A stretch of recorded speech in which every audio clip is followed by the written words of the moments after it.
May pagkain akong hindi ninyo alam.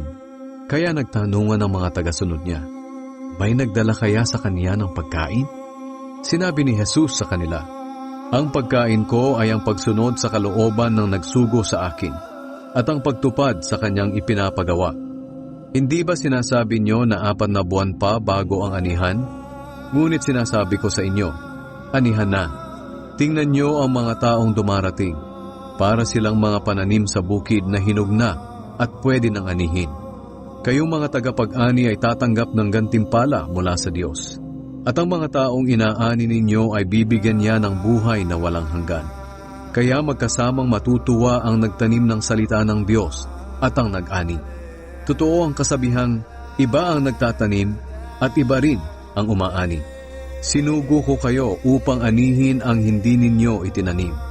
Iba ang nagtanim ng salita ng Diyos at kayo ang umaani ng kanilang pinaghirapan. Hanggat hindi kayo nakakakita ng mga himala at kababalaghan, hindi kayo maniniwala sa akin. Hindi nagtagal, nakita ni Jesus sa templo ang taong pinagaling niya at sinabihan, o magaling ka na ngayon, huwag ka nang magkasala pa, at baka mas masama pa ang mangyari sa iyo. Umalis ang lalaki at pumunta sa mga pinuno ng mga Hudyo. Sinabi niya sa kanila na si Jesus ang nagpagaling sa kanya.